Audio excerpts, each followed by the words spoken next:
Haleluya, silakan duduk Bapak Ibu Saudara sekalian di dalam damai sejahtera Bapa Yahweh. Shalom Aleichem. Bapa Yahweh memberkati kita sekalian. Haleluya. Baik Bapak Ibu Saudara sekalian, pada pagi hari ini kita akan kembali bersama-sama merenungkan firman Tuhan. Yang pada pagi hari ini firman Tuhan akan berbicara tentang ketaatan yang menyelamatkan. Mari kita bersama-sama membuka kitab suci kita di dalam kitab Beresit atau kitab Kejadian pasal ke-12 ayat yang pertama sampai dengan yang ketiga sebagai dasar firman Tuhan yang akan kita dengar pada pagi hari ini, Bapak Ibu Saudara sekalian. Beresit atau Kejadian 12 ayat pertama sampai dengan yang ketiga, saya akan membacakan untuk saudara, silakan saudara menyimak dengan baik. Di situ dikatakan, dan Yahweh berfirman kepada Abram, keluarlah kamu dari negerimu, dan dari sanak saudaramu, dan dari rumah ayahmu ke negeri yang akan kutunjukkan kepadamu. Dan aku akan membuat engkau menjadi suatu bangsa yang besar, dan aku akan memberkati engkau dan membuat namamu masyhur, dan jadilah berkat. Dan biarlah aku memberkati mereka yang memberkati engkau, dan mengutuk orang yang menista engkau, dan di dalam engkau semua kaum di bumi akan diberkati. Amin. Nah Bapak Ibu Saudara sekalian, 3 ayat singkat yang kita baca ini memberi satu gambaran yang jelas kepada kita, bahwa begitu luar biasa berkatnya Bapak Yahweh yang diterima oleh kehidupan seorang Abraham, saudara-saudara sekalian. Dan 3 agama besar yang ada di dunia ini, baik itu agama Yahudi, agama Kristen, agama Islam, dan iman percaya yang lain, mereka mengakui berkatnya Abraham ini. Bahkan sampai hari ini saudara, tidak pernah ada berkat materi yang diterima oleh manusia manapun yang besarnya itu melebihi berkat yang diterima oleh Abraham. Katakanlah di dunia ini ada orang yang punya kekayaan 1000 atau 1 juta triliun. Tetapi tetap saya katakan berkat yang diterima oleh Abraham itu jauh lebih besar saudara. Karena apa? Kalau nominalnya masih diketahui, katakanlah 1 juta triliun. Berarti nominalnya masih ketahuan enggak saudara? Masih ketahuan. Tapi kalau berkatnya Abraham, itu kitab suci tidak pernah mencatat Abraham berhasil menghitung berkatnya. Karena berkatnya dikatakan apa? Berkatmu itu akan seperti bintang-bintang yang ada di langit dan pasir yang ada di laut. Dan sampai hari ini kitab suci tidak pernah mencatat Abraham berhasil menghitung jumlah bintang-bintang itu ada berapa. Abraham tidak pernah berhasil menghitung. Dan kitab suci juga tidak mencatat saudara. Abraham berhasil menghitung berapa triliun butir pasir yang ada di laut.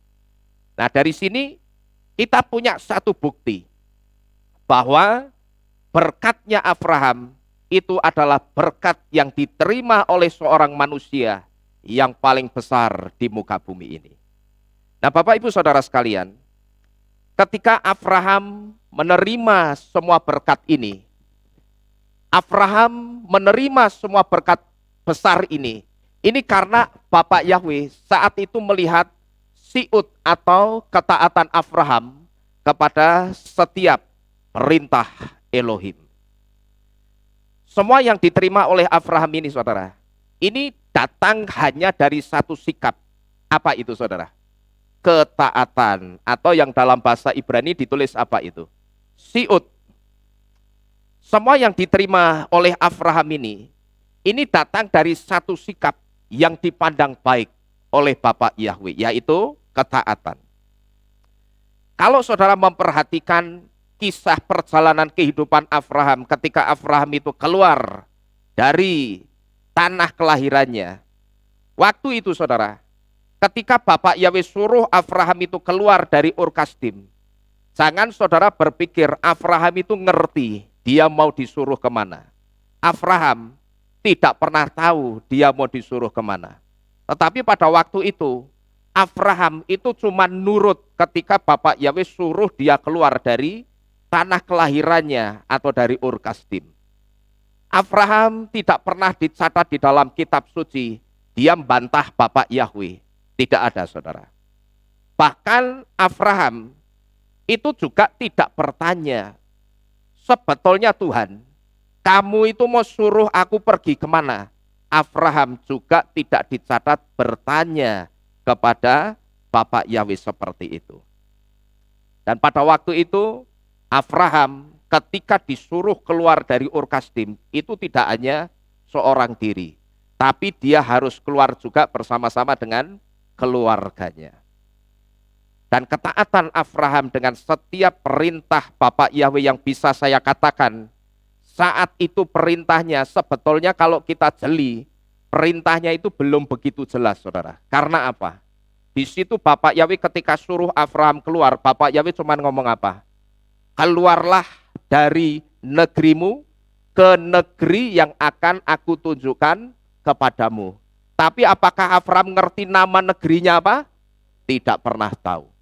Maka ini saya sebut sebagai perintah yang sebetulnya belum jelas.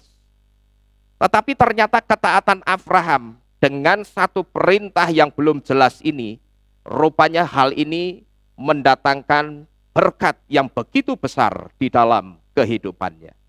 Kita sebagai manusia, saudara, kalau kita orang biasa karena kita bukan Abraham, saya yakin kalau tiba-tiba kita disuruh pergi sama pembesar negeri ini, kamu tinggalkan kampung halamanmu ya, kamu ajak keluargamu pergi ke suatu tempat. Saya yakin saudara mesti yang nomor satu saudara akan bertanya, lah aku disuruh pergi kemana? Tetapi saat itu saudara, kitab suci tidak pernah mencatat Abraham itu bertanya kepada Bapak Yahweh, aku harus pergi kemana? Tapi dia nurut begitu saja. Bapak Yahweh suruh pergi, ya dia pergi begitu saja. Dan kita bisa melihat ketaatan dengan perintah yang tidak jelas ini atau yang belum jelas ini ternyata mendatangkan berkat yang begitu besar di dalam kehidupan Abraham. Dan ketika Bapak Yahweh itu ngomong, aku akan memberkati engkau dan engkau akan menjadi berkat. Berkatnya itu betul-betul turun dalam kehidupan Abraham.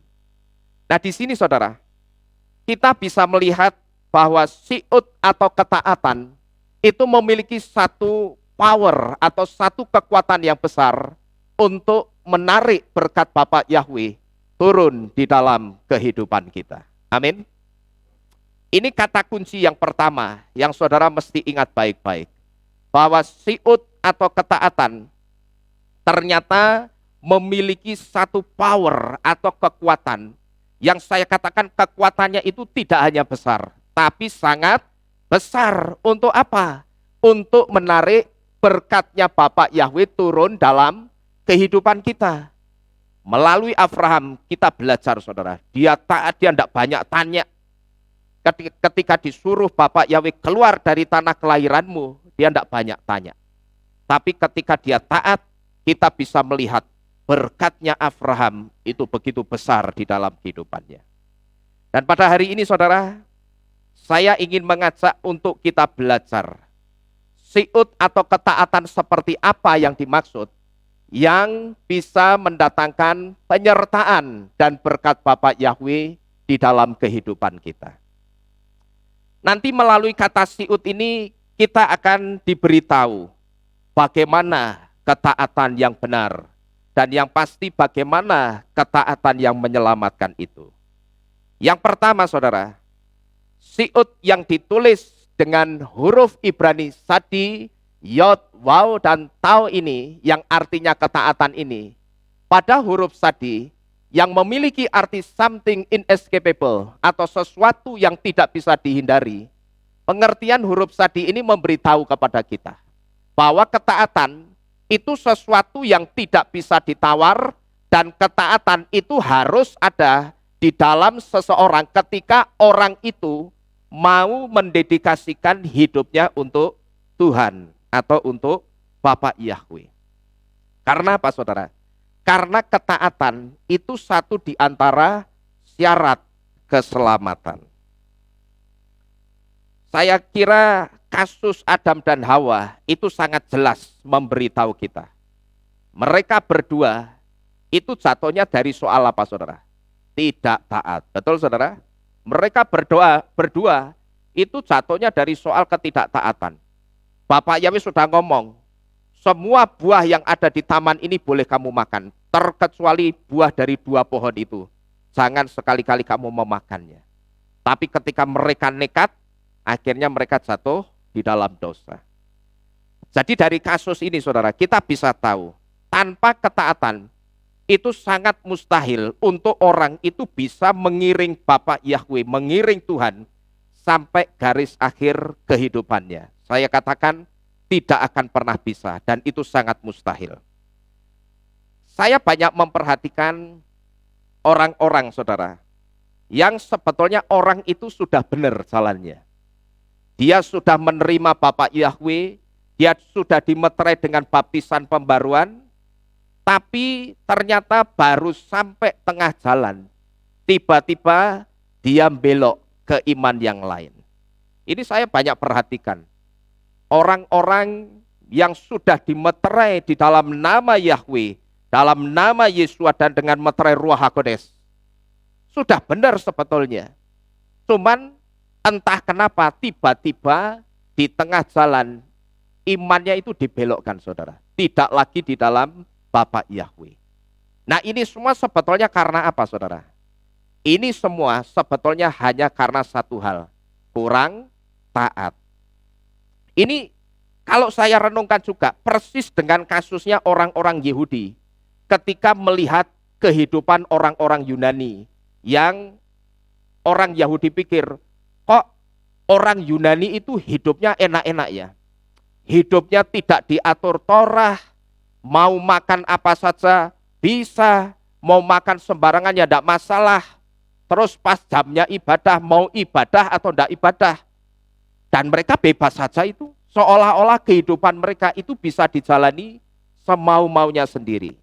Nah pada waktu itu saudara, kalau saudara ingat peristiwa Hanukah, latar belakang peristiwa Hanukah, sebetulnya latar belakang peristiwa Hanukah itu dilatar belakangi dengan segelintir orang Yahudi yang mau mengasimilasikan imannya dengan imannya orang-orang Yunani.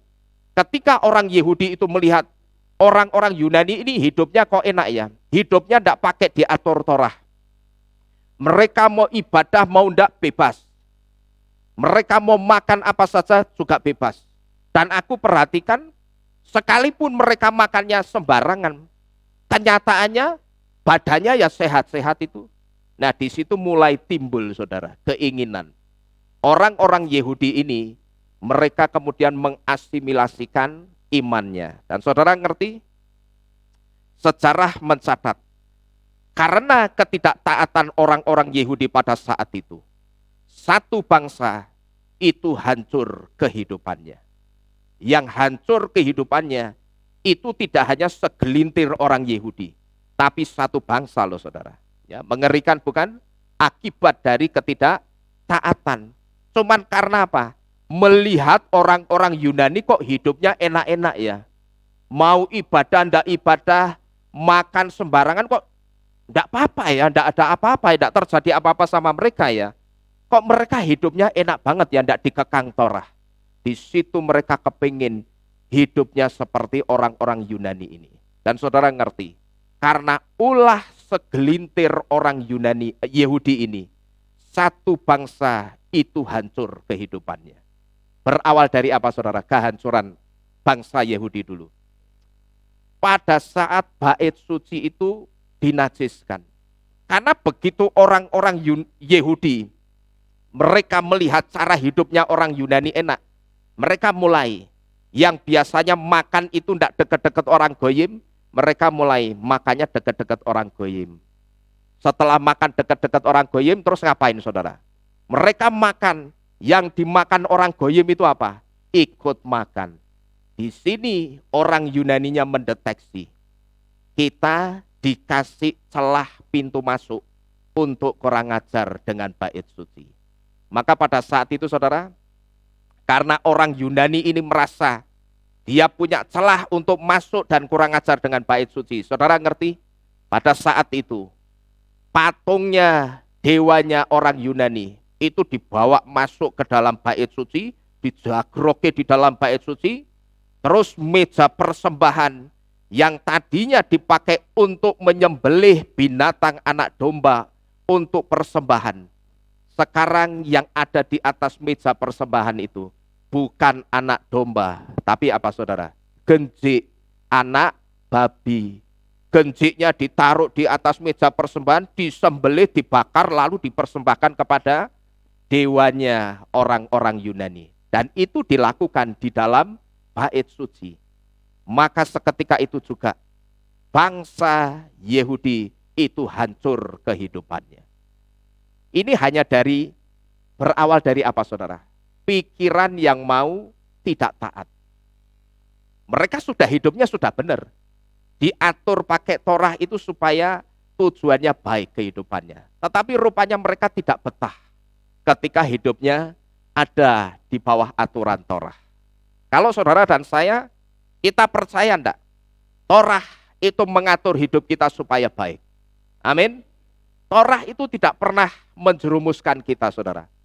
Torah itu tidak pernah membuat kehidupan kita tidak baik. Torah itu sangat baik untuk kehidupan saudara dan saya.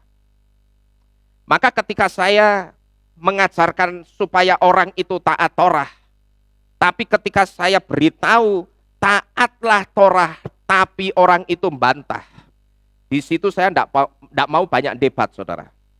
Di situ saya hanya akan mengatakan apa yang saya ajarkan ini mitzvot, ini perintah. Kamu lakukan ya baik, tidak kamu lakukan ya urusanmu. Cuman ketika kamu tidak melakukannya, ya kamu harus siap menerima akibatnya. Namanya saja perintah, berarti harus dilakukan enggak? Harus. Tidak dilakukan, ya kita pun juga harus menerima konsekuensinya atau akibatnya. Jadi yang pertama saudara, ketaatan yang benar itu bukan menghindari perintah. Tapi ketaatan yang benar itu melakukan perintah. Karena sekali lagi, tanpa ketaatan tidak mungkin bisa orang mencapai garis akhir di dalam perlombaan imannya. Saudara dan saya, sekarang ini sebetulnya kita itu sedang dalam kompetisi iman saudara. Saudara boleh buktikan apa yang saudara dengar pada pagi hari ini. Bahwa tanpa yang namanya ketaatan, saudara dan saya tidak akan pernah sampai di garis akhir finish perlombaan kita. Tidak akan pernah sampai. Tanpa ketaatan, kita tidak akan pernah sampai di garis akhir perlombaan iman kita. Tapi ketika kita taat dengan firman, kita taat dengan Torah, tapi di situ kita tidak hanya taat, kita juga melakukannya. Saudara dan saya, kita pasti sampai di finish keselamatan kita kelak. Amin. Kita taat, saya percaya kita mesti sampai di finish keselamatan kita kelak. Kemudian yang kedua, huruf yod yang ada di dalam kata siut, yang artinya ketaatan. Huruf yod memiliki beberapa arti. Yang pertama, yod memiliki arti work atau bekerja. Tapi yod itu juga punya arti faith atau iman. Dan yod juga memiliki arti ability atau kemampuan. Nah ini artinya ketaatan kepada setiap perintah Elohim itu adalah satu keharusan. Cuman di sini ada catatannya saudara. Orang yang mau taat kepada setiap perintah Elohim, dia harus mampu memberikan pasangan yang seimbang untuk ketaatannya. Dan pasangan yang seimbang untuk ketaatan itu hanya satu. Apa itu? Iman atau keteguhan. Ini sama persis dengan konsepnya penyerahan diri saudara. Saudara dan saya atau kita yang ada di tempat ini, yang sekarang ini kita sedang belajar untuk betul-betul kita bisa taat dengan Torah, dan kita bisa melakukan Torah itu dengan baik. Kerinduan kita untuk taat dengan Torah ini pasti tidak akan pernah bisa berjalan selama kita itu tidak mampu memberikan pasangan yang seimbang untuk ketaatan kita. Sama seperti penyerahan diri, saudara. Pasangan yang seimbang untuk ketaatan itu cuma satu, yaitu iman atau keteguhan. Ketaatan itu tidak bisa berjalan bersama-sama dengan keraguan. Ketaatan itu tidak bisa, saudara, jalan-jalan bareng dalam satu derap langkah irama yang sama dengan yang namanya keraguan, kekhawatiran, dan ketakutan. Tidak bisa. Karena untuk taat itu butuh yang namanya iman. Tetapi satu hal yang harus saudara percaya. Percayalah bahwa ketika Bapak Yahweh itu suruh kita taat Torah, itu semua juga untuk kebaikan kita. Amin. Ketika Bapak Yahweh suruh kita untuk taat Torah, Bapak Yahweh itu tidak pernah punya tujuan lain selain untuk kebaikan saudara dan saya. Sama seperti kebaikan yang juga Bapak Yahweh pikirkan untuk kehidupannya Abraham. Dulu saudara, ketika Abraham itu keluar dari Ur Kasdim, waktu itu modalnya tidak cuma taat, tapi Abraham itu juga modal iman loh saudara. Dia memang ketika kita lihat Abraham, sekarang kamu keluar dari tanah kelahiranmu, dia taat, dia keluar. Tapi asal saudara tahu, bahwa ketika dia keluar, modalnya itu tidak cuma taat, tapi dia juga modal iman. Karena Abraham ngerti, tanpa iman, aku tidak akan pernah tahu maksud Bapak Yahweh suruh aku keluar dari tanah kelahiranku itu apa, aku tidak akan pernah ngerti. Kalau tanpa iman. Dan tanpa iman, tidak mungkin dia bisa melakukan perintah Bapak Yahweh keluar dari tanah kelahirannya. Karena apa saudara? Karena secara di Ur Kasdim, Abraham itu sudah nyaman. Dia sudah enak. Dia sudah mengenal wilayah Ur Kasdim itu seperti apa. Dia kenal baik orang-orang yang ada di Ur Kasdim. Semua keluarganya ada di Ur Kasdim.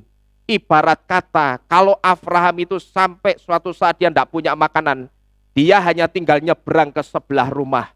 Kamu masak apa? Oh masak, jangan gori, aku minta ya.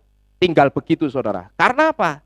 Abraham itu secara sudah kenal dengan lingkungan tanah kelahirannya, Ur Kasdim. Dia kenal baik orang-orang yang tinggal dan ada di sana, tapi di tempat yang baru yang belum dia ketahui sama sekali. Abraham itu tidak pernah tahu tempat yang disebut dengan negeri yang akan aku Yahweh tunjukkan kepadamu, negerinya kayak apa. Abraham itu belum tahu saudara. Dia tidak ngerti nanti kehidupannya di sana akan seperti apa, keluarganya mau dibawa kemana, Abraham itu juga tidak tahu. Nah ini semua saudara, kalau pada saat itu tidak dikerjakan dengan ketaatan dan imannya Abraham, saya yakin semuanya tidak akan pernah berjalan. Kenapa saya katakan kalau perintah sederhananya Bapak Yahweh, pergilah dari tanah kelahiranmu, itu tidak dikerjakan dengan iman, dengan ketaatannya Abraham, saya yakin tidak akan jalan saudara.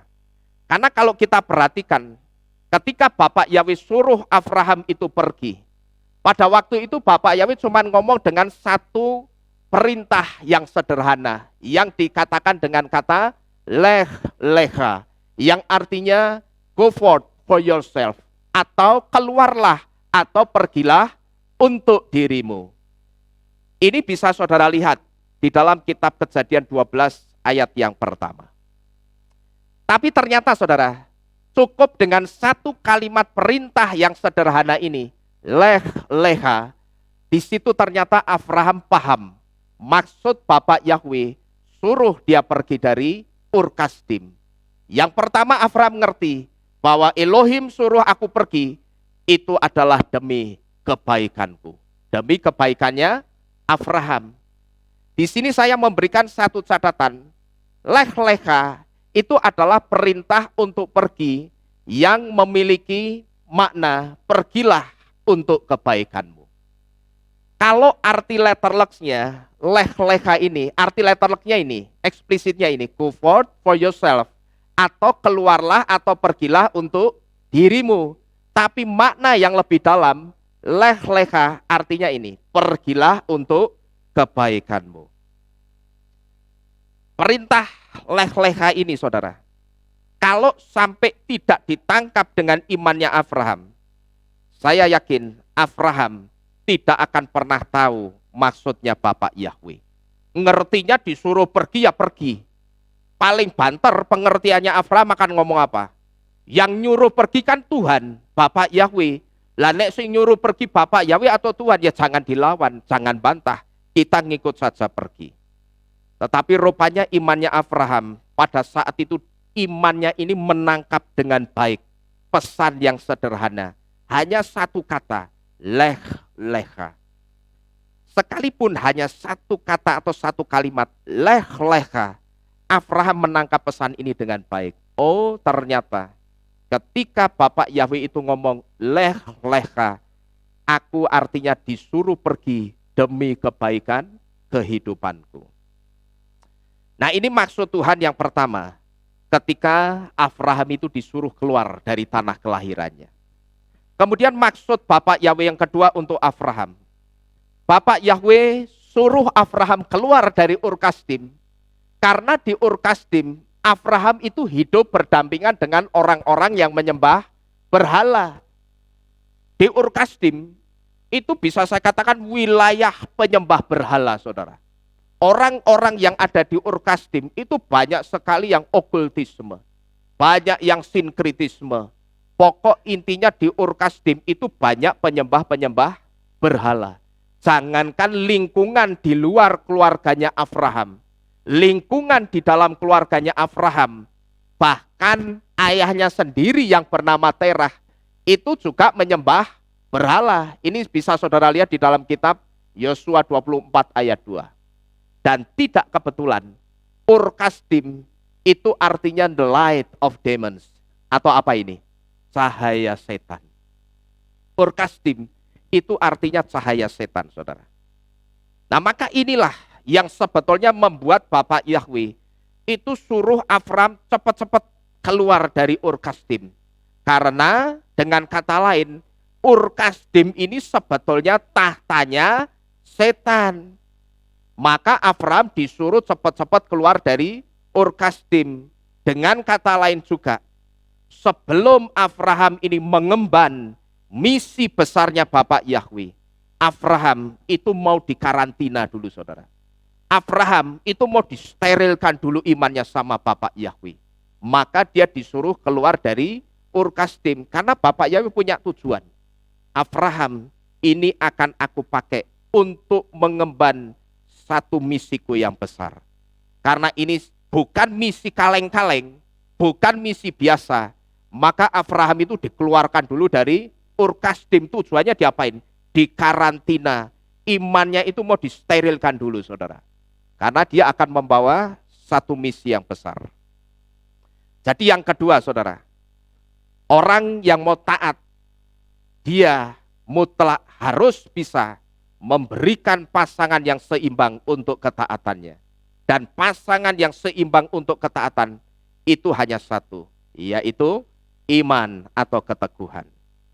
Kemudian yang ketiga, saudara, kita akan melihat bagaimanakah ketaatan yang benar itu melalui huruf waw.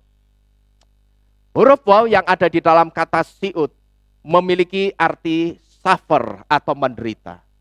Dan menderita di sini ini berbicara tentang pengorbanan. Tapi huruf waw itu juga punya arti glory atau kemuliaan. Seringkali, saudara, ketika saya memberitahu atau memberikan satu nasihat firman Tuhan kepada orang yang hidupnya itu sedang dalam satu pergumulan, saya selalu memberikan pengertian atau memberitahu dengan satu pengertian yang sama, yaitu bahwa pergumulan yang sedang kita jalani selama ini sebetulnya adalah cara Bapak Yahweh memproses kehidupan kita supaya kita itu lebih berkilau lagi, saudara. Dengan kata lain, saudara dan saya tidak tahu apakah ada di antara kita yang pada pagi hari ini sedang menghidupi satu pergumulan. Apapun itu pergumulan saudara. Tapi satu hal yang harus saudara ngerti, ketika kehidupan kita diizinkan masuk dalam pergumulan apapun, itu sebetulnya Bapak Yahweh itu sedang memproses kita supaya saudara dan saya itu lebih berkilau lagi saudara.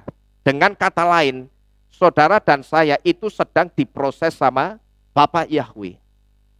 Saya juga yang berdiri di tempat ini sekalipun, tapi saya juga punya pergumulan saudara. Dan di dalam pergumulan itu saya set pikiran saya atur iman saya sebaik mungkin. Bahwa ketika Tuhan izinkan saya masuk dalam pergumulan ini, yang saya katakan pergumulan yang tidak ringan, tapi buat saya cukup berat. Saya percaya bahwa Tuhan proses saya dan proses saudara. Karena Bapak Yahweh itu pengen saudara dan saya itu lebih berkilau lagi. Bapak Yahweh itu sedang memoles saudara dan saya. Dulu saudara, ketika kita lahir baru di dalam Bapak Yahweh, saya ibaratkan saudara dan saya itu seperti bongkahan berlian. Bongkahan berlian mentah yang baru diambil dari tanah. Dan berlian yang baru diambil dari dalam tanah, memang saya katakan, mbok itu berlian mentah sekalipun, berlian yang masih bentuknya tidak teratur dan masih kotor. Tetapi saya yakin sekalipun dia masih kotor, dia bentuknya tidak beraturan, tapi berlian mentah itu tetap ada nilainya, ada harganya. Tapi nilainya atau harganya tentunya tidak sefantastis ketika berlian itu selesai dipoles. Betul saudara? Kalau saudara menemukan berlian mentah, saudara jual kira-kira laku enggak? Laku. Ada harganya, ada nilainya. Kenapa kok berlian itu nilainya tinggi? Karena berlian itu mineral yang punya skala kekerasan paling tinggi. Berlian itu skala kekerasannya 10 moh. Kalau kaca itu skala kekerasannya cuma 5,5 moh. Maka ketika kaca itu digaret pakai berlian, otomatis kacanya akan terbelah jadi 2. Maka berlian itu harganya sangat tinggi, ada nilainya. Sekalipun saudara menemukan berlian mentah, bentuknya tidak beraturan, tapi ketika saudara bawa ke toko perhiasan, saudara coba jual, atau saudara tanyakan harganya, ini kira-kira laku enggak? Yang punya toko mesti menjawab, oh ya laku. Harganya berapa? Katakanlah sekian miliar. Tetapi tetap saya katakan, sekalipun berlian mentah itu ada nilai atau value-nya atau harganya, tapi nilai atau value-nya itu tidak sefantastis ketika berlian itu sudah dipoles, saudara. Dan ketika berlian itu belum dipoles, pantulan cahayanya itu tidak sebagus ketika berlian itu sudah dipoles. Kalau saudara perhatikan, atau barangkali ada di antara kita yang pernah mencoba, berlian yang belum dipoles, itu kalau saudara coba taruh dalam satu ruangan yang gelap, katakanlah misalkan taruh di ruangan ini ya, lampunya dimatiin semua, jangan ada cahaya sedikit pun, ini loster-loster ini ditutup rapat, pokok ini sampai gelap gulita. Lalu saudara taruh berlian mentah di lantai ini, terus saudara ambil senter LED, senter LED, saudara senteri begini. Ketika saudara senteri, berlian itu tetap akan mengeluarkan cahaya. Tapi cahayanya apakah indah saudara? Cahayanya tidak indah, cahayanya tidak beraturan. Ada yang sinarnya mencelat ke sana, ada yang mencelat ke sini. Tapi nanti begitu berlian itu dipoles, tidak usah gede-gede berliannya. Saudara punya berlian katakanlah 5 karat. Saudara taruh di satu ruangan yang sangat gelap, tidak ada cahaya sedikit pun. Saudara taruh di lantai ini, langsung saudara senteri. Atau saudara taruh berlian itu di atas lampu senter. Saudara akan melihat ruangan ini akan dipenuhi dengan cahaya-cahaya yang sangat indah. Bahkan cahayanya itu menyebarnya bisa beraturan. Mungkin semua ruangan kehilat ini bisa dipenuhi dengan cahaya yang sangat indah. Baik itu plafonnya maupun dinding-dindingnya, ini bisa dipenuhi cahaya yang sangat indah, saudara. Nah, saudara dan saya yang sedang dalam pergumulan, sebetulnya kita itu sama seperti berlian mentah ini tadi. berlian yang sedang dipoles sama Bapak Yahweh. Tujuannya apa? Tujuannya hanya satu, supaya kehidupan saudara dan saya itu semakin berkilau. Kehidupan saudara dan saya itu bisa lebih berkilau lagi.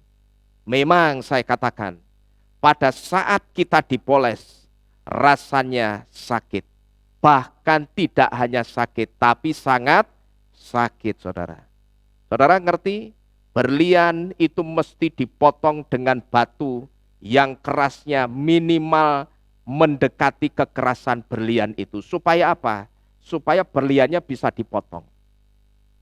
Dan pada saat dipoles, dia juga harus dipoles dengan batu yang kekerasannya juga mirip dengan berlian itu. Supaya apa?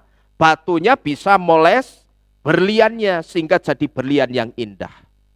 Nah, pada saat kita masuk dalam pergumulan, apapun itu pergumulan kita, saya sebut kita itu sebetulnya sedang dipoles sama Bapak Yahweh.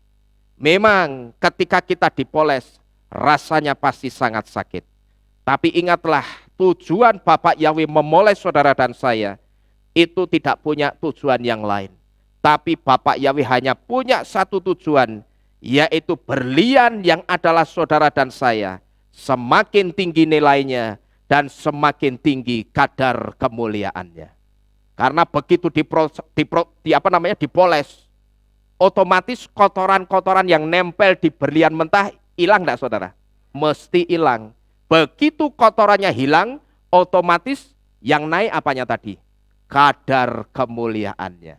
Jadi dengan kata lain, ketika saudara dan saya diizinkan masuk dalam fase pergumulan apapun, sebetulnya kita itu mau dinaikkan level kemuliaannya. Kita itu mau semakin dimuliakan sama Bapak Yahweh. Amin. Ya, kita itu sebetulnya mau dimuliakan, saudara, sama Bapak Yahweh. Saya ngerti prosesnya itu menyakitkan. Prosesnya bikin kita tidak nyaman, saudara. Tetapi sekali lagi ketahuilah bahwa ketika Bapak Yahweh memoles kita dengan memasukkan kita dalam proses atau fase pergumulan, apapun itu pergumulannya, Bapak Yahweh hanya punya satu tujuan. Dia ingin saudara dan saya lebih mulia lagi di hadapannya. Nah, Bapak Ibu Saudara sekalian, dua arti huruf waw yang ada di dalam kata siut ini memberitahu kita bahwa ketaatan kita dengan setiap perintah Bapak Yahweh itu memang membutuhkan yang namanya pengorbanan, saudara. Yang secara fisik manusia, yang namanya pengorbanan itu pasti dirasa nyaman enggak, saudara, kira-kira? Enggak nyaman. Yang namanya pengorbanan, orang berkorban, itu enggak ada yang nyaman. Yang nyaman itu kalau apa? Menerima, betul ya? Kalau menerima berkat itu mesti nyaman. Seringkali saya perhatikan, banyak orang ketika melihat orang sukses, dia kepingin, aku pengen sukses kayak orang itu. Tapi untuk masuk dalam fase pengorbanan, fase dipolesnya, yo rasa nganggunganmu. Nggak usah, jangan dipakai dipoles lah. Jangan masuk ke fase pengorbanan segala. Aku pengennya langsung ujuk-ujuk tiba-tiba sukses kayak orang itu. Ya tukuno di Samsu wae. Nek saya begitu, ya toh. Saudara beli rokok di Samsu terus dibuka, nanti kan keluar jinnya itu. Nah, pada saat jinnya ngomong, ku beri satu permintaan dan akan kukabulkan. Nggak ngomong, ya toh. Minta apa? Saya minta kaya, minta istri yang banyak, cantik-cantik. Sisan toh? Nah iya. Kebanyakan orang kan seperti itu, saudara. Ketika melihat orang sukses, kepengen sukses. Tapi tidak pernah mau menghidupi prosesnya. Tetapi di sini kita diberitahu melalui dua arti huruf waw ini, ketaatan kita dengan setiap perintah Bapak Yahweh itu memang butuh yang namanya pengorbanan yang secara fisik manusia pasti akan kita rasakan tidak nyaman. Saya ingat ketika dulu Torah memberitahu dengan lebih jelas lagi supaya kita makan makanan yang kosher. Saudara ngerti? Saya itu orang pemakan segalanya, saudara. Hanya kurang satu binatang yang belum saya makan. Biawak, itu belum saya makan. Dulu pada saat saya belum taat Torah, Saya makannya masih sembarangan. Saudara ngerti RW enggak ya kalau di sini ya? Ngerti ya, rica-rica RW. Ya, anjing. Dulu enggak cuman RW, RT, RW, lurah, camat, cari tak makan semua, saudara. Ya komplit, mulai dari RT sampai cari, saya makan semua. Tapi begitu Torah memberitahu, mulutmu itu harus makan makanan yang kosher. Saudara ngerti? Saat itu tidak pernah ada perbantahan sedikit pun di dalam jantung hati saya. Saya ngerti ada yang harus saya korbankan. Apa? Mulut saya sama lidah saya, saudara. Ya, saya biasanya makan RW, itu kesukaan saya, saudara. Saya masih ingat pada saat saya SMA, bisa dikatakan saya itu yang paling kaya makannya dalam soal makanan. Artinya begini, kalau selesai olahraga, teman-teman saya paling jajannya itu cuma apa? Nasi soto itu paling banter sama gorengan sama es teh. Itu mereka sudah seneng. Tapi kalau saya, karena saya sukanya RW, dan kebetulan ponaannya yang jual RW itu adik kelas saya. Kalau besok mau olahraga, hari ini saya titip sih. Siska, namanya Siska saya ingat. Saya titip ya RW 20.000. Satu bungkus tahun 99 itu, saudara. Satu bungkus 20.000. Karena besok saya mau olahraga. Nanti benar besoknya selesai olahraga saya dibawain RW satu bungkus. Kalau teman-teman saya makannya paling 2.000, saya makannya sudah 20.000, belum nasinya, saudara. Ini artinya saya sangat senang dengan makanan yang satu ini. Tapi tidak cuma itu. Ular ya saya makan, babi saya makan, kuda saya makan. Saya pernah makan daging kuda, saudara. Yang belum saya makan itu cuma biawak, ya. Itu belum saya makan, saudara. Tapi sebelum saya makan semuanya, Tuhan tangkap saya terlebih dahulu. Karena ternyata sekarang saya ngerti maksudnya Bapak Yahweh kekang mulut saya dengan Torah supaya saya makan makanan yang benar. Karena saya harus memberitahu orang bahwa mulut kita itu harus diisi makan makanan yang kosher. Amin, saudara. Di sini masih ada yang makannya enggak kosher? Masih sembarangan ada enggak kira-kira? Ayo coba ngaku, coba. Siapa yang makannya belum kosher? Oh cuman satu ibu. Wah, dosanya diampuni, ya. Jadi Bapak Ibu Saudara sekalian, kita mesti taat loh, saudara. Ya, soal makanan ini satu hal yang sebetulnya sederhana, tapi memang saya tahu dari soal makanan ini memang tidak mudah untuk dilepaskan. Tetapi jangan seringkali kita itu gampang ngomong apa? Wah sulit Pak, angel Pak, babi kecapi senanganku, RW, ular, itu senanganku semua Pak. Sulit aku melepaskan itu. Bahkan ada orang-orang yang tidak mau beribadah di tempat saya. Karena saya keras soal makanan kosher, saudara. Ada loh, saudara ya. Orang ini sudah dimeterai dalam nama Yahweh. Sudah dimeterai dalam nama Yesua. Tapi ternyata begitu masuk ke tempat saya. Wah lah kok makanan kosher ketat banget. Pamit, dikit-dikit keluar. Tidak lagi ibadah di tempat saya. Ya enggak apa-apa. Karena memang yang saya minta itu yang pertama tidak hanya kuantitas, tetapi juga kualitas jemaat. Tuhan kirim banyak jemaat, tapi saya minta jemaat banyak yang Bapak Yahweh kirim, itu jemaat yang benar-benar mencintai dan melakukan Torah-Mu. Itu yang saya minta, saudara. Ya toh buat apa? Gerejanya penuh, tapi tidak taat dengan Torah. Percuma, saudara. Enak itu gerejanya penuh, tapi semua jemaatnya taat dan mencintai Torah Bapak Yahweh.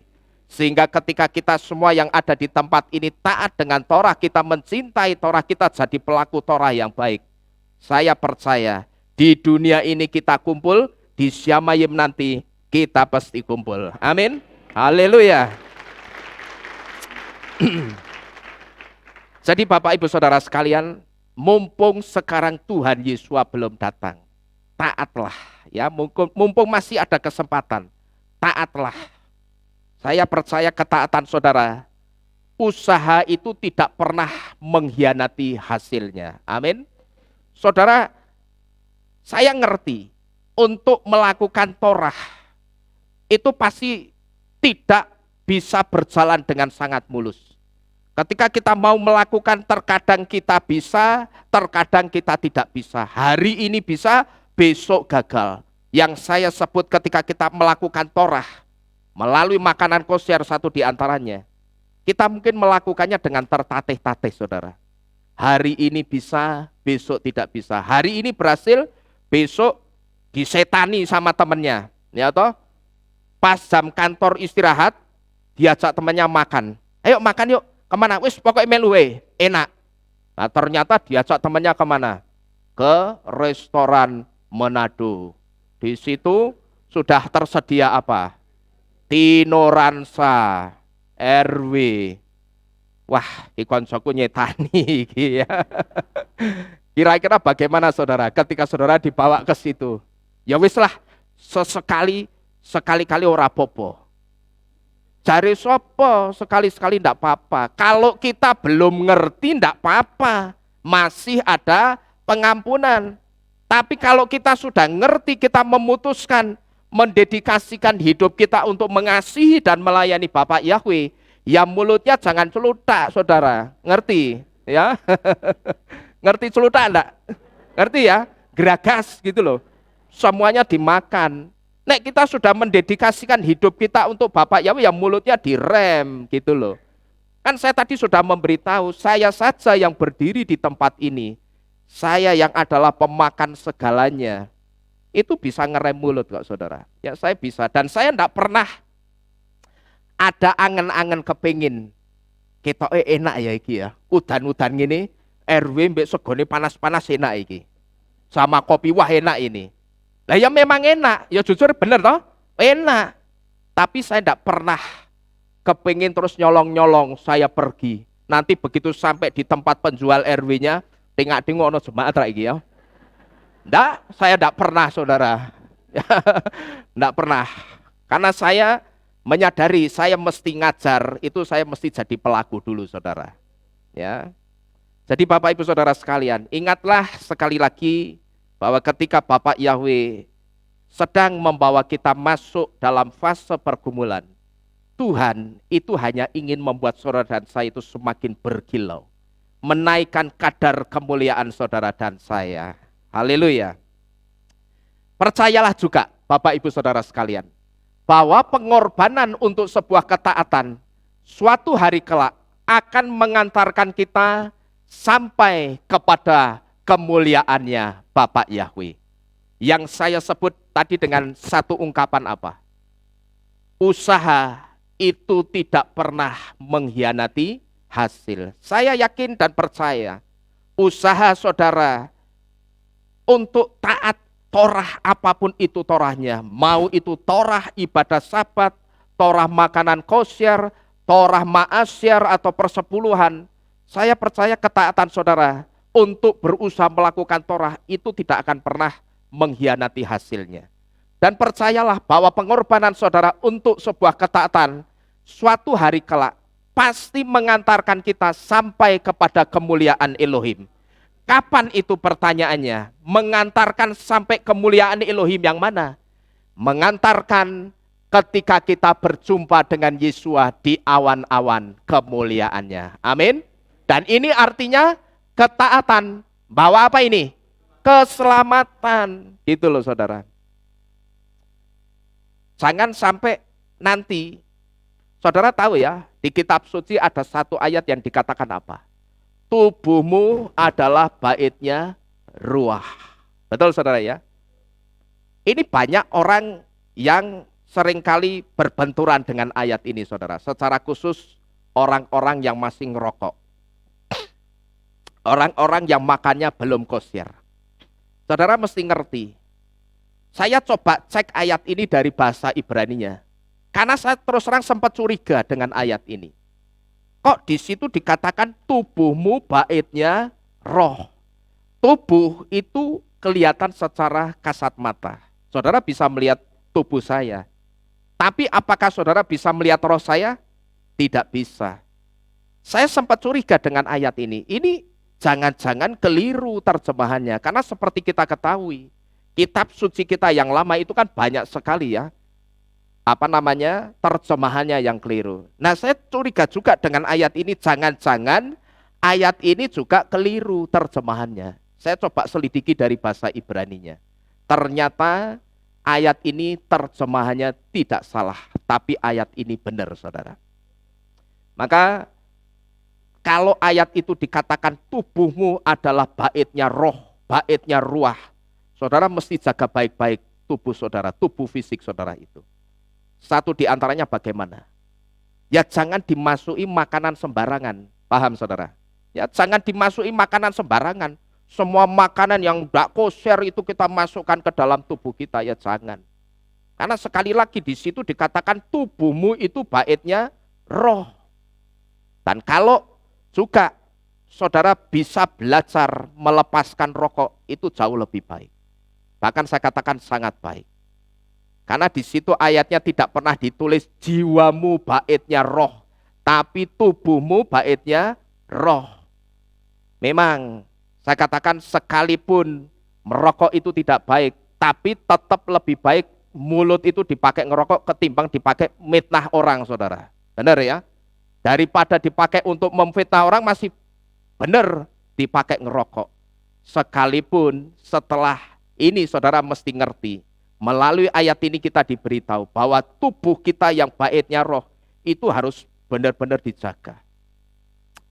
Saudara, pertimbangkan baik-baik pada pagi hari ini. Mungkin tidak banyak orang yang berani mengatakan di atas mimbar.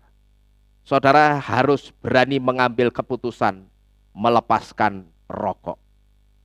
Supaya apa? Kalau kita analogikan dengan ilustrasi yang sederhana saja.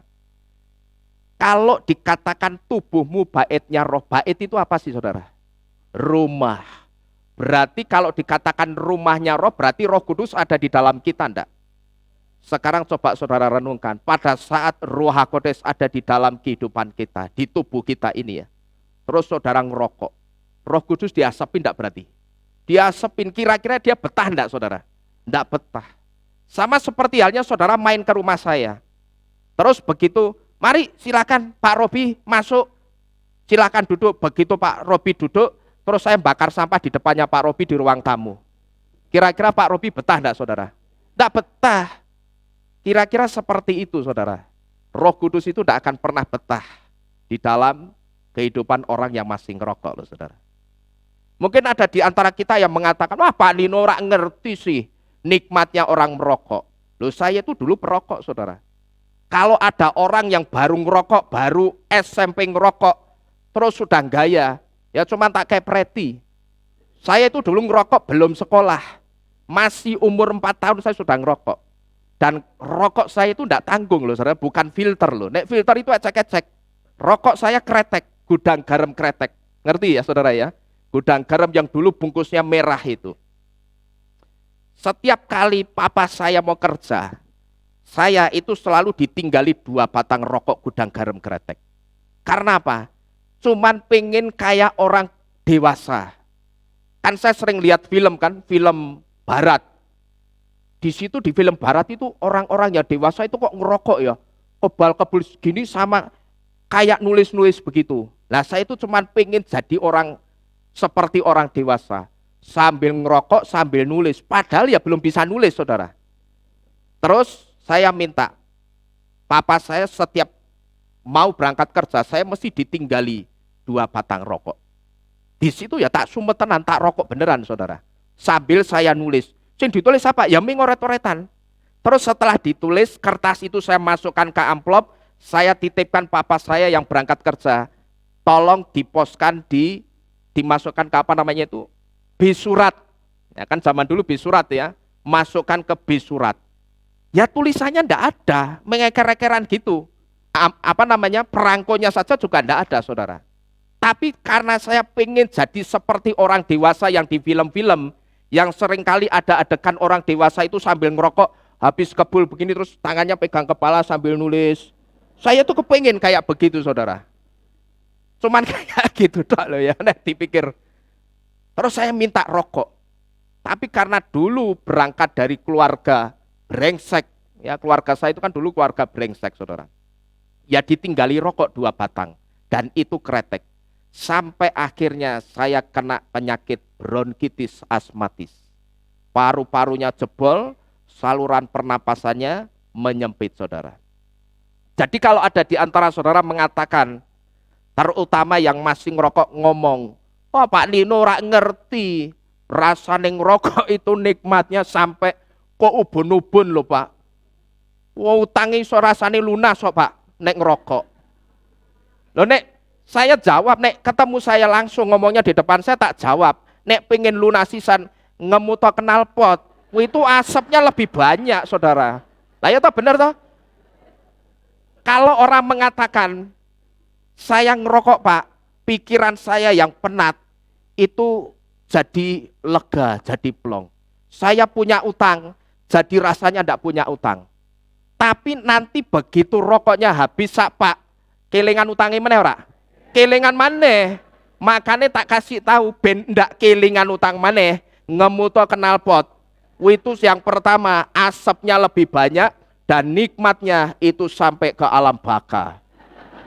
Nek sudah sampai alam baka, kelingan utangnya mana ora? Ndak kelingan, manjur ndak berarti? Lah iya, ya mau dicoba ya silahkan. Tapi nanti saja ya pada saat Pak Lukas sudah pulang dari Israel. Jadi ada yang melayani upacaranya, saudara-saudara sekalian. Jadi renungkan ini baik-baik saudara. Waktunya Tuhan Yesus datang sudah sangat dekat. Amin. Ya, waktunya Tuhan datang menjemput saudara dan saya itu sudah sangat dekat.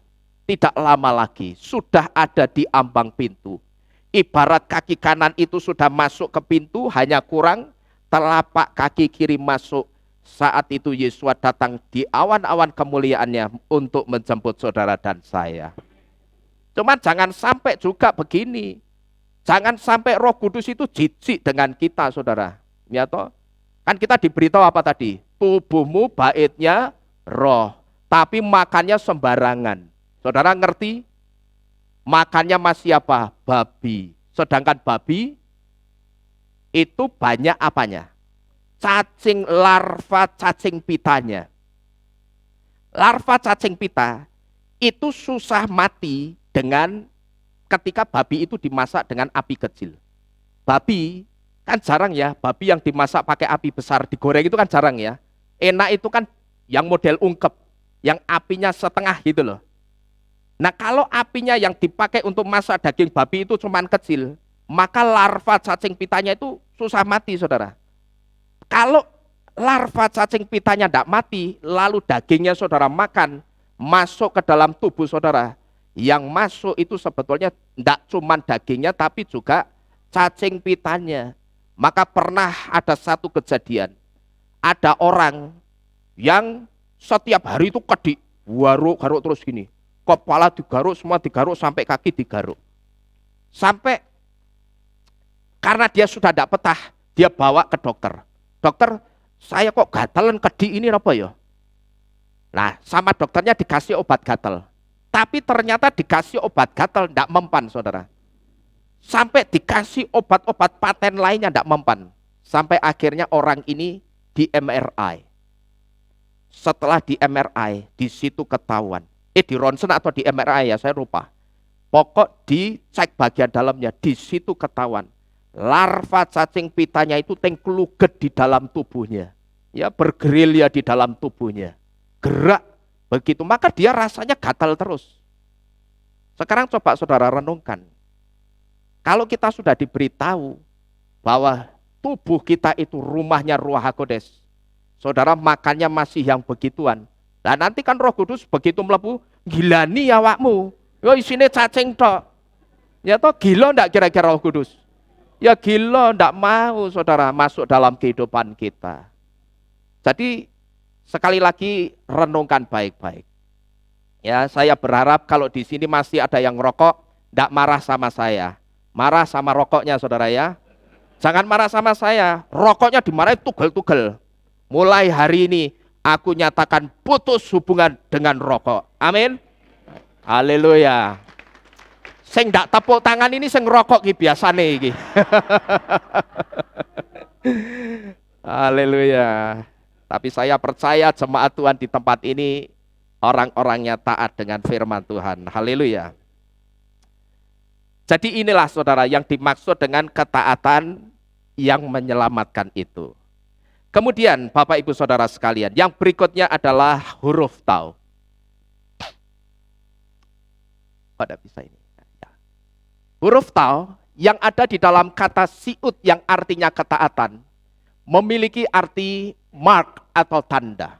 Nah, ini artinya ketaatan kepada setiap perintah Bapak Yahweh itu harus jadi tanda bagi orang percaya.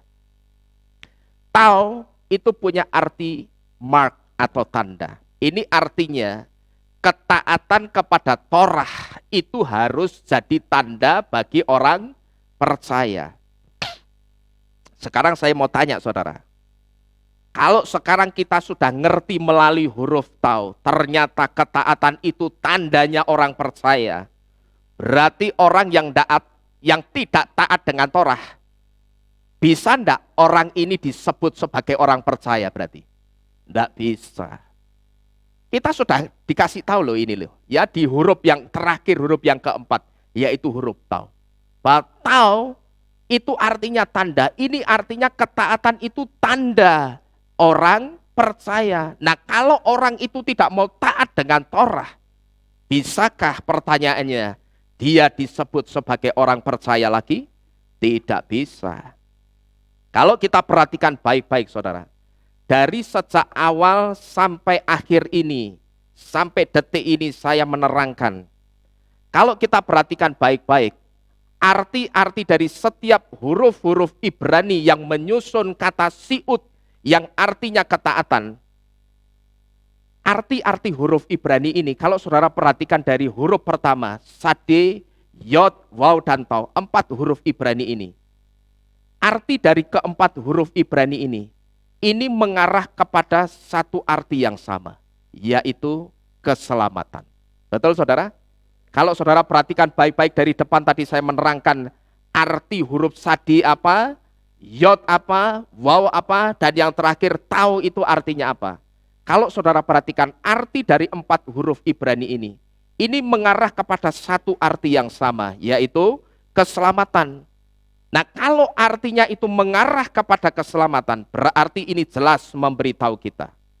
Untuk kita bisa selamat nantinya, itu tidak lain hanya dengan kita taat dengan setiap mitzvot atau perintahnya Bapak Yahweh. Amin. Baik itu mitzvot atau perintah yang ditulis di dalam tanah Torah, Neviim, dan Ketuvim, ataupun perintah yang ditulis di dalam Besorah atau yang orang kenal dengan Injil. Saya percaya Bapak Ibu Saudara sekalian, ketika kita tidak taat, mau tidak mau, suka tidak suka, kita pasti akan menerima konsekuensi atau akibatnya. Tapi ketika saudara dan saya memilih untuk taat, saudara buktikan apa yang saudara dengar pada pagi hari ini. Bahwa ketika kita memilih untuk taat dengan setiap mitzvot atau perintahnya Bapak Yahweh, sampai di akhir kehidupan kita, saya percaya saudara dan saya pasti sampai di finish kita yang terakhir, yaitu keselamatannya Bapak Yahweh. Amin. Saudara tidak taat, saudara akan menerima konsekuensinya. Tapi ketika saudara taat, saya yakin dan percaya, saudara buktikan apa yang saudara dengar pada pagi hari ini. Bahwa ketika kita taat, kita pasti sampai di keselamatan kita yang terakhir. Di finish keselamatan kita yang terakhir, keselamatan Bapak Yahweh. Amin. Bapak Yahweh memberkati kita sekalian. Mari bersama-sama kita tunduk di dalam doa. Kita akan akhiri firman pada pagi hari ini. Pada pagi hari ini, Bapak Yahweh, sungguh kami bersyukur kepadamu. Firman yang berbicara sangat keras kepada kami pada pagi hari ini. Kami berikan hidup kami untuk tidak marah dengan apa yang kami dengar, Bapa. Karena kami percaya sekeras apapun firman-Mu menegur, menempelak kami pada pagi hari ini, Engkau tidak punya maksud yang jahat. Engkau hanya punya satu maksud yang baik. Engkau mau kadar kemuliaan kami di hadapan-Mu semakin naik. Dan Engkau mau membawa kami masuk dalam barisan orang-orang yang diselamatkan. Bapak Yahweh, meteraikan dan patrikanlah apa yang sudah kami dengar pada pagi hari ini di dasar jantung kami, supaya apa yang kami dengar itu akan bertumbuh di dalam kehidupan kami dan menghasilkan buah yang sangat lebat. Engkau ketika melihat kami, Engkau akan disukakan dengan kehidupan kami. Bapak Yahweh suka dengan kami, Tuhan cinta dan mengasihi kami. Maka kami percaya ketika Engkau datang dan melihat, kami sangat menyenangkan Roh-Mu. Ketika Tuhan Yesus datang, nama kami pasti dipanggil dan diangkat di dalam awan-awan kemuliaan-Mu. Terima kasih Bapak Yahweh, saya sudah berhenti berbicara. Saya mengembalikan segala hormat dan kemuliaan kepada Bapak Yahweh. Karena sesungguhnya Engkaulah yang telah membuat saya bisa berbicara dengan baik.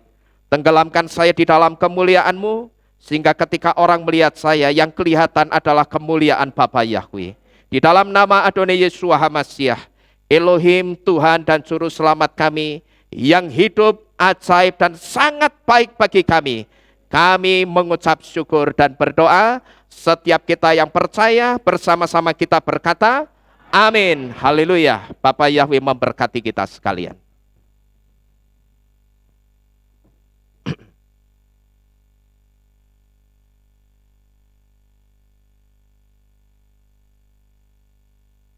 Firman Tuhan yang luar biasa dan memberkati kita semuanya pada pagi hari ini. Untuk itu mari sekali lagi kita berikan tepuk tangan kemuliaan yang paling meriah buat Bapak Yahweh. Haleluya. Seperti yang Bapak Ibu ketahui, Bapak Gembala pada saat ini tidak berada bersama-sama dengan kami karena beliau dan juga rombongan saat ini berada di Israel. Untuk itu kita terus mendukung di dalam doa sehingga perjalanan Bapak Gembala dari Israel sampai pulang ke Indonesia dan berada di KL tempat ini tanpa ada kekurangan sesuatu apapun juga. Itu saja pesan saya pada pagi hari ini, dan sebentar sore nanti kami masih tetap dilayani oleh Bapak Pendeta Nino yang pagi hari ini melayani di tempat ini. Dan kita akan mendengarkan pengumuman. Tidak ada pengumuman. Untuk itu saya mengajak Bapak Ibu kita semuanya bisa bangkit berdiri, dan saya minta dengan hormat Pak Nino bisa tutup di dalam doa berkat.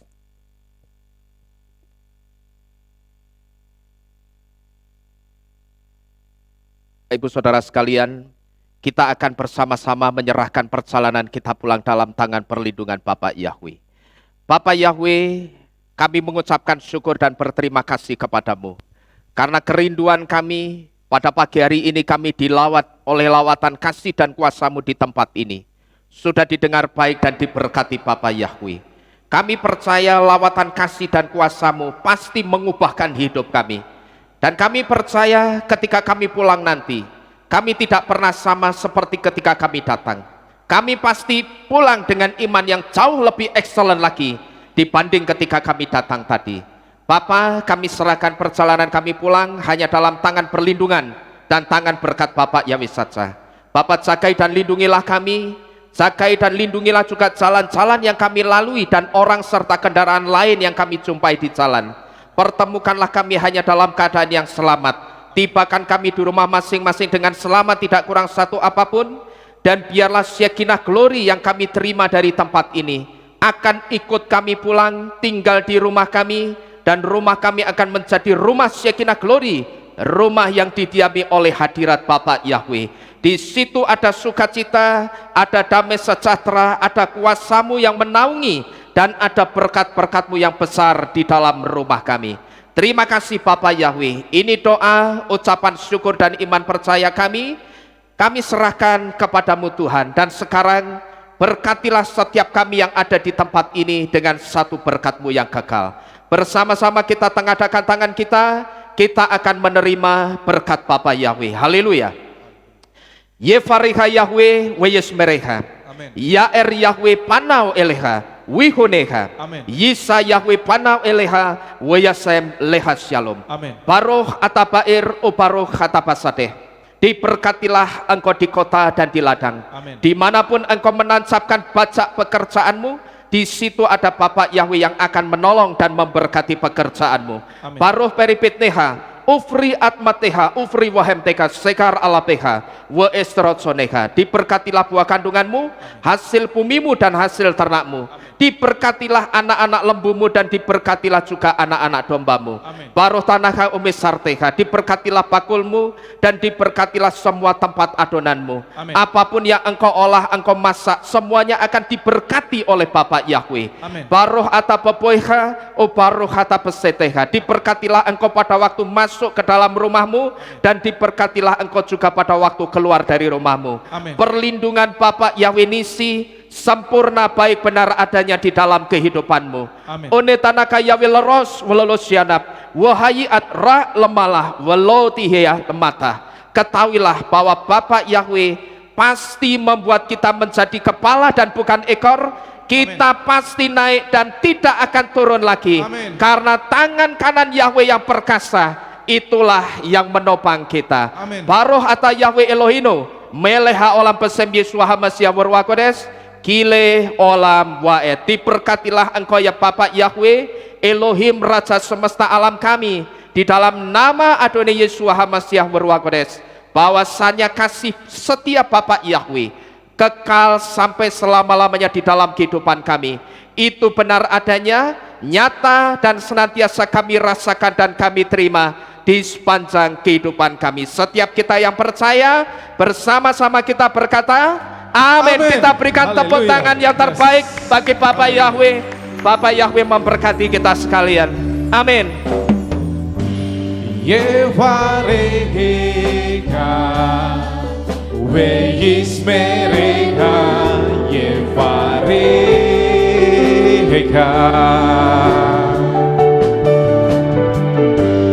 Yaer Yahweh Panaweleka Wikuneka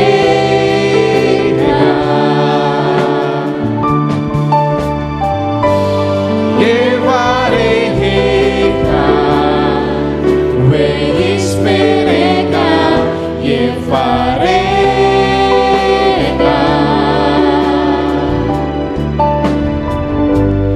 Yisayahweh Panaweleka Wikuneka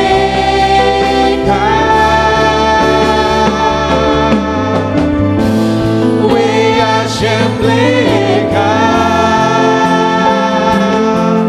Shalom, shalom. Weyashemleka Shalom, shalom. Yevareheka Weyismereka Yevareheka. Bapak Yahweh memberkati kita semua. Selamat pulang Bapak Ibu. Shalom. Amin. Hebat, Yahweh yang hebat. Versi asli.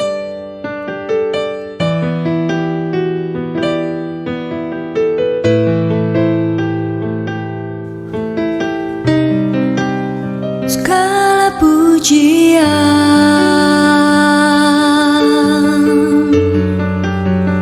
hanya untuk-Mu Tuhan. Segala kehormatan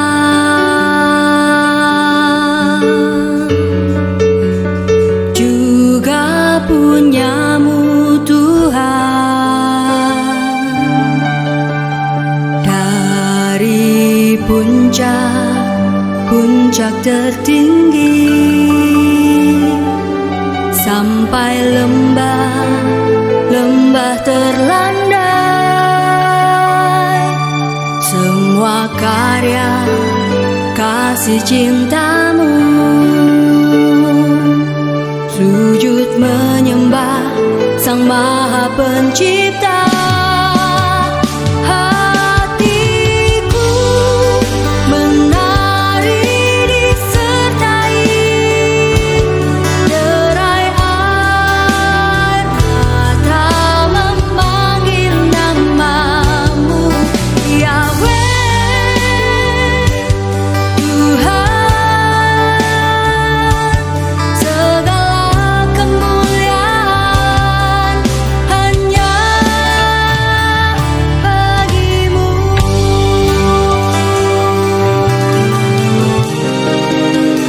Engkaulah sumber segala pengharapan, mendengar, memulihkan hati yang luluh, menyembuhkan juga menghibur. Duka lara menjadi